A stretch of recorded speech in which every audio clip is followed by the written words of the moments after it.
Hello kelas, Assalamualaikum semua. Hari ini kita akan berbicara tentang teh hijau. Shout out kepada senior cikgu iaitu Alif Anwar yang telah mencadangkan cikgu ketika cikgu tahun pertama dalam universiti. Ketika itu cikgu ada masalah dalam sort of like arranging my sleeping time, kita susun untuk cikgu waktu untuk cikgu tidur dan sebagainya.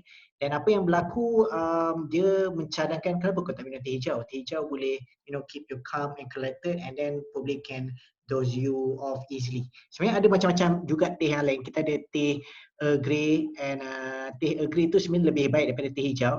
Tapi hari ini cikgu nak sembang sikit tentang teh hijau ni sebab mungkin dia boleh membantu kita dalam membetulkan tabiat kita daripada kita minum minuman yang tidak berkhasiat, kita boleh fokus pada minuman teh hijau. Bukan saja kita dapat menukar daripada tabiat yang buruk kepada tabiat yang lebih baik, tapi juga dapat meningkatkan fungsi keseluruhan overall function of our body, iaitu tubuh badan kita.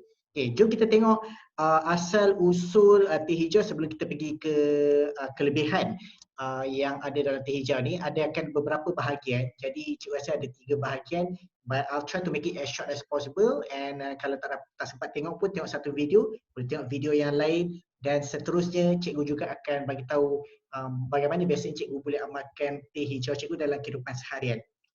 So pertama sekali kita tengok asal usul dia. Nama saintifik dia adalah Camellia sinensis, iaitu Camellia tu adalah genus, sinensis tu adalah dia punya spesies dia. So mungkin ada banyak spesies Camellia yang lain, tetapi Camellia sinensis ni lah yang biasanya orang buat untuk teh hijau.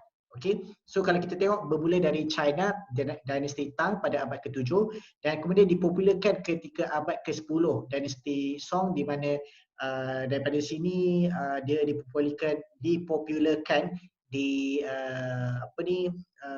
tokong Buddha, Sami tokong Buddha yang kiranya menggunakan teh hijau ni sebagai booster untuk concentration diorang, untuk diorang meditasi, dan dibawa ke Jepun pada 1191, di mana time ni China dah mula slow down dalam teh hijau diorang, tetapi Jepun mula maintain, mula mengekalkan sebagai budaya minum teh hijau ni sampaikan diorang ada tradisi diorang sendirilah untuk seremoni adat bagi minum teh hijau ni bagaimana. Ini mungkin ada yang daripada kita pernah pergi ke Jepun, pernah menyertai adat bagaimana kita nak minum teh hijau ni dengan tata cara, dengan tata susila yang betul.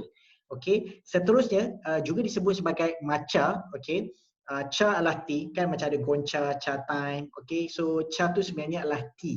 Alright. Dan kalau kita tengok proses teh hijau yang dekat Jepun tu disebarkan oleh Sohen Nagatani, sebab kalau kita tengok time tu, waktu tu teh hijau lebih kepada untuk golongan shogun, golongan bangsawan. Okey, jadi Sohen Nagatani dia macam kalau boleh semua orang boleh enjoy teh hijau ni.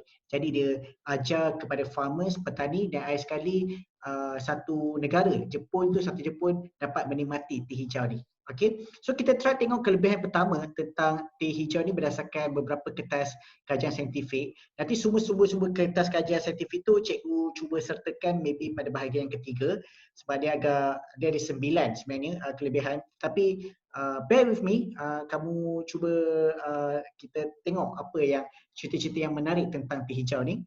So seterusnya kita tengok kelebihan pertama, dia mempunyai ciri-ciri ubat iaitu medicinal properties, iaitu dia kaya dengan polyphenol, sebatian semula jadi yang dapat mengurangkan keradangan dan membantu melawan barah. Kalau keradangan ni biasanya adalah kalau kita tengok perkataan itis, yang macam contohnya rheumatitis ataupun osteoarthritis, so benda tu bengkak dan sebagainya. Dan sebenarnya kalau ikutkan badan kita ni sebenarnya sangat prone kepada benda-benda keradangan ni, so sebab tu boleh juga menjadi sumber terjadinya barah ataupun kanser. Okey, so kalau kita tengok sini mempunyai catechin yang dipanggil sebagai EGCG yang ada dekat dalam gambar rajah ni. Dia kalau kita tengok dia punya susunan gambar rajah ni lebih kepada sebatian organik ataupun sebatian karbon kan, iaitu yang juga antioksida semula jadi membantu dalam mencegah kerosakan sel dan mempunyai kelebihan lain.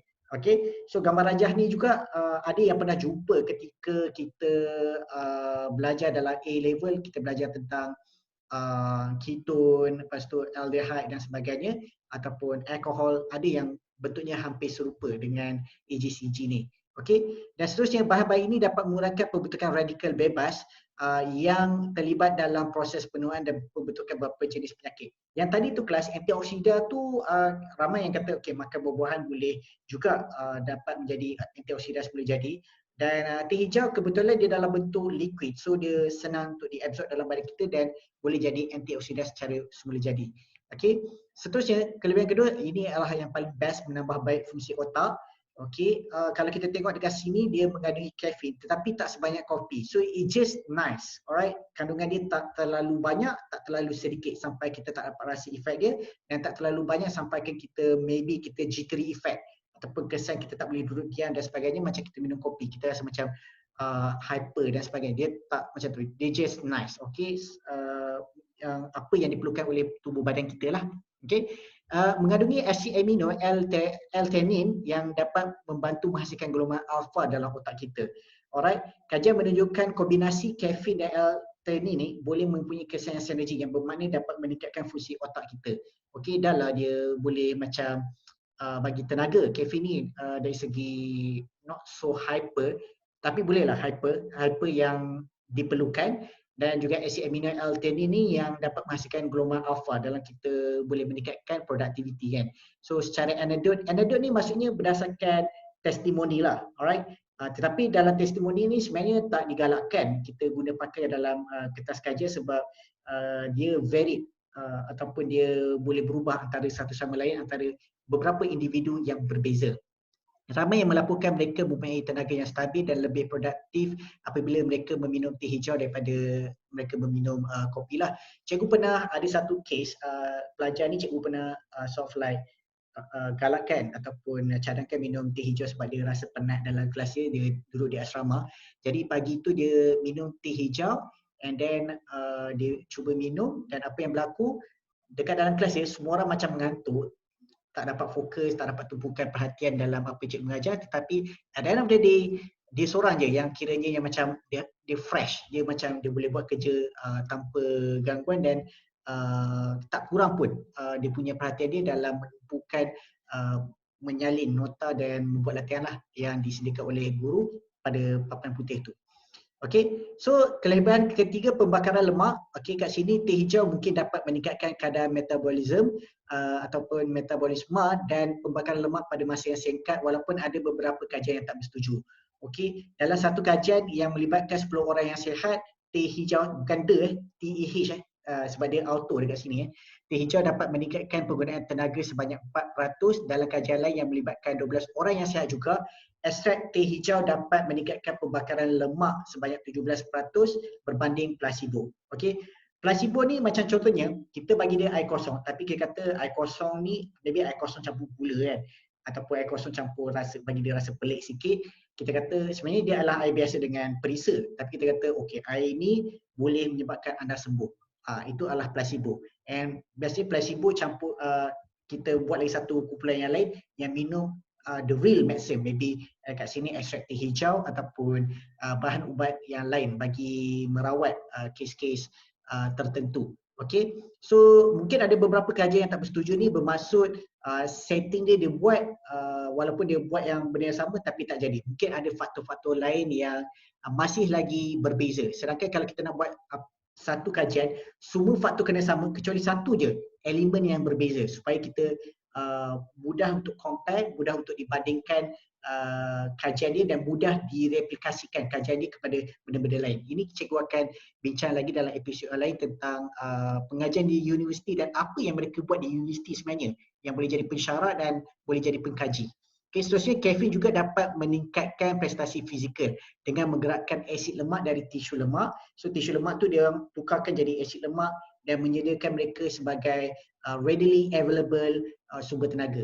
Okay, sumber tenaga untuk digunakan dalam kehidupan seharian kita.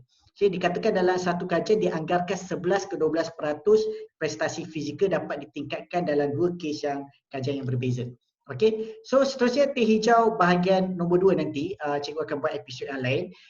Apa-apa pun subscribe channel cikgu dan boleh juga komen di bawah apa yang kamu fikir tentang teh hijau dan apa lagi topik-topik yang kamu nak tanya pasal kehidupan seharian yang sepatutnya, apa lagi tabiat yang boleh kita perbaiki.